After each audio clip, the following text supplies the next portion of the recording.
Hey, welcome back to Mac Music Tech. I'd like to do something a little bit more long form today. I want to talk about Logic's drummer track.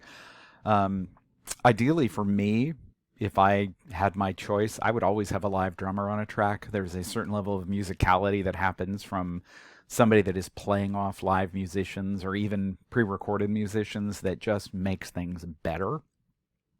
My second choice would be to actually have a real drummer program drums. And sometimes, because of budgets or time restraints, that's also not a possibility.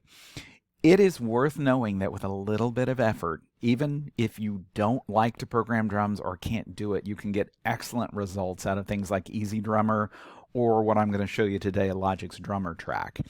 So it is important to know that there are a couple of technical things to be aware of and a couple of musical things to be aware of that will make a big difference in the way that product works.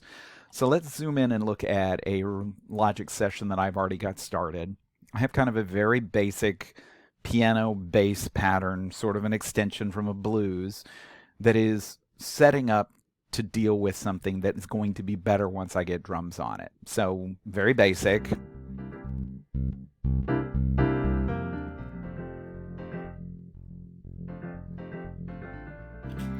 So simple, kind of a blues variation. If you're following along at home, it's a 1-7-4-7, 1-7-4-7, and then the final two bars are a 5 augmented 7, which will loop back into that. So again, it is just a pure blues variation. However, I've done something a bit different. It is neither in 12 bar form nor in 8 bar form. It is a 10 bar chunk. So that repetition is all based around that. Let's actually add a drummer track to this particular session so we can start playing with things. I'm literally just going to use whatever the default comes up with, which is rock. It will pull in something. You will notice on the left-hand side when you open up that information pane within Logic, there are a host of genres, and each genre has a different set of drummers. Each drummer then has a different set of patterns. So there's a lot of variability in this. This little control panel down here, when I have that drummer track selected, allows me to change some things. But if you look up above it, you'll see immediately one of the different things is Logic thinks in 4 and 8 bar phrases. So as I've created the very first one, it's dropped an 8 bar phrase in here. And if I stretch this out, you'll notice that its emphasis is always going to be in these 4 and 8 bar phrases. That loud section right there is right at the beginning of bar 9. This is right at the beginning of bar 13. It is already predisposed to those 4 bar chunks. One of the nice things is it will play fills and change some things. So those loud bits that we see right there are actually crashes. Let's listen to the end of this where it goes to that 5 augmented 7. Crash. Any normal drummer would have played a fill at the back half of that section to cue the instrumentalists that we were looping back around either to the beginning of a section or going into a new section. Logic does not know yet that it is the end of a section because I've just drugged this out as a single pattern. So I lose some of the realism in it. Now, I almost always keep the scissors tool on the command key. So when I hold the command key down, you can see my cursor changes to that scissors. And I'm going to drop an edit there right at the beginning of bar 11. So now I've told it this first section is 10 bars long. And what you'll notice is now when I play that same section, the Logic drummer track is going to play a fill at the end of this.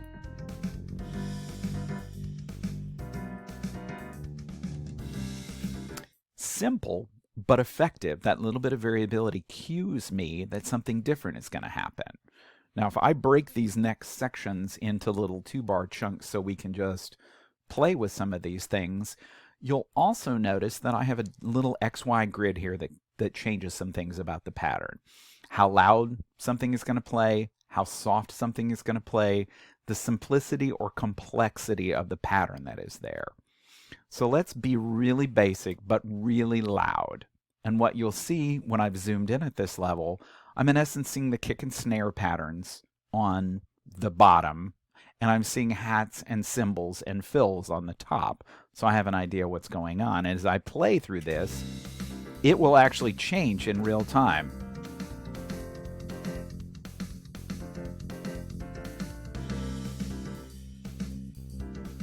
I can also change these and get different patterns, and it will also swap out instruments. So it may change the sound of the kick and snare. The last two are always reserved for changing the feel completely. Halftime. So now 1, 2, 3, 4. Instead of 1, 2, 3, 4. 1, 2, 3, 4. Double time.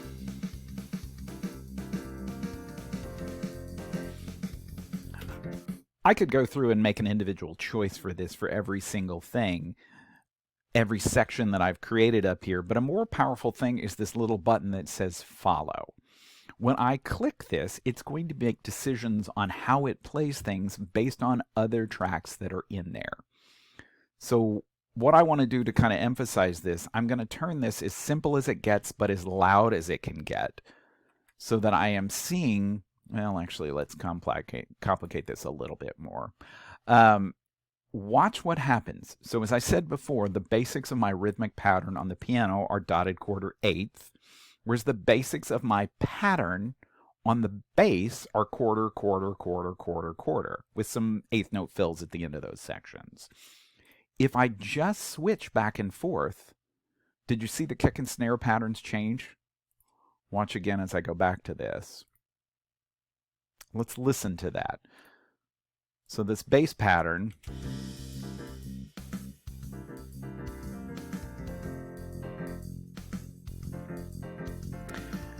because there's more syncopation in the piano,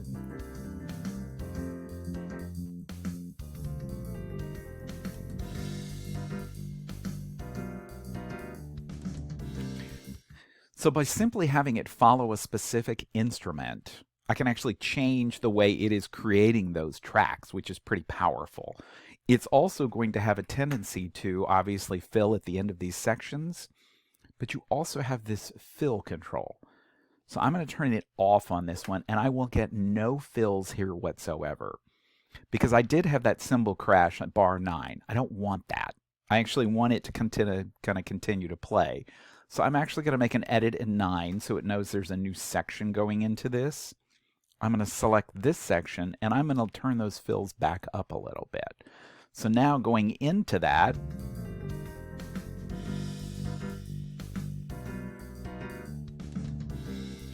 I can change that. And if I don't like that, I can use my typical tools to change where that edit happens. Let's say I want those fills to only start that last measure. I've changed that.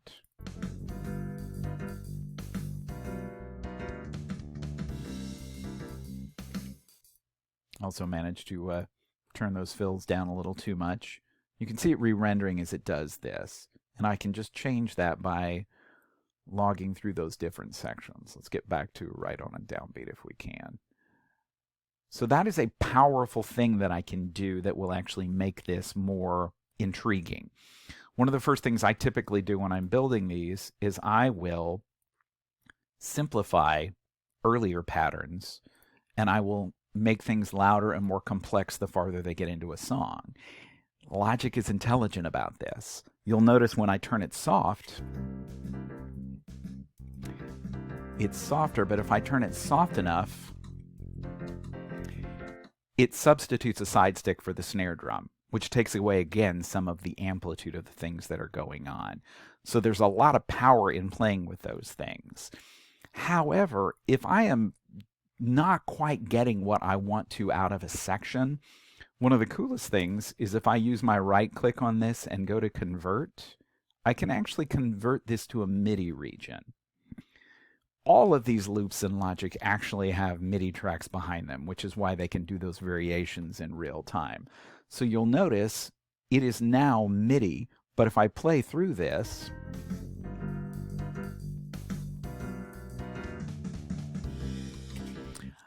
it's continuing to do that. Let's actually shift this, and I'll shift back and forth between those things. Or if I want to make that edit where it happens earlier and then convert this to MIDI. Well, I have them both selected. Sorry about that. Convert that to a MIDI region. I can do some pretty powerful basic editing. So while I may not want to do tons of MIDI editing or MIDI creation, I might want to go back to the very end of this where it has created this. So he's played basically a mid-tom snare kind of fill. Let's say I really want to hear that build up a little bit. He's playing these eighths. Let's actually have this go in and play sixteenths at the end of this so that I'm getting a little bit more power out of the end of this fill.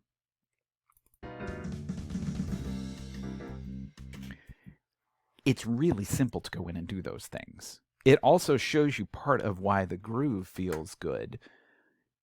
These have already been, so in essence, humanized. So there is not spot on things. If I choose to make something brutally quantized, I can, but I'm getting some of that human feel in this, and it's keeping that as those things go on. So that gives me some pretty cool capabilities to play with that. The other thing that's also pretty happening about this, I don't have to continue to treat these as stereo tracks, because there's a certain level where I may want to change the effects on individual instruments. If I switch over to the mixer view, it's pretty simple to get in and do that. The drum kit that is the instrument for this, I can change to a multi-output drum. When I have done that, you'll notice that on that drummer track, all of a sudden I have a plus. When I click this, watch what happens. Now I have individual tracks for my kick and snare, so if I wanted to process them separately, I could. Now if I listen to that, what I'll hear, and let's actually just solo my drums on this. So this is actually taking all of the rest of my drums, except for kick, which I probably want fairly dry.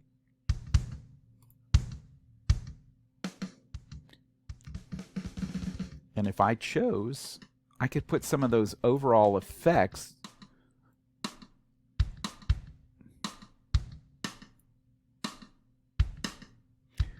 so the basic reverb and channel EQ that they've applied is only being applied to the overall kit.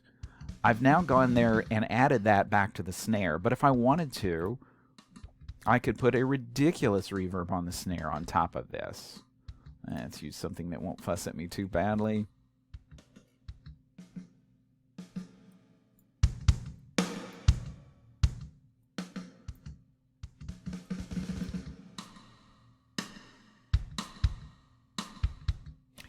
But still a completely dry kick. So that ability to kind of mix and blend with those is built into it.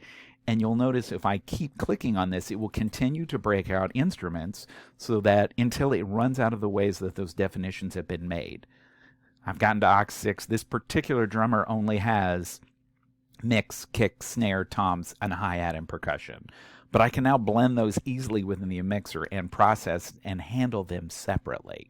So as you go through those things, if you pay attention to those basic ideas of hitting the sections so that I know where those fills are going to happen, understanding that I can turn those fills on or off, I can have lots of fills if I choose, the complexity setting here, variations on sounds including adding percussions in sections, those little tiny bits of variation will make this sound so much more real.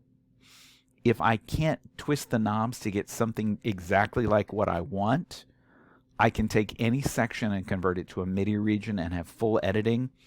I would much rather full program a 2-bar section than an entire song. It is far quicker. But if you just pay attention to those basic things in the Logic drummer track, you can get exceptional results in about a third the time that you would get if you were programming this manually yourself. So hopefully this has been useful. I'll get this up. I'm looking forward to some feedback. If you've got additional questions or anything you'd like me to dive a little deeper into, drop me a note. Looking forward to hearing from you. Thanks so much.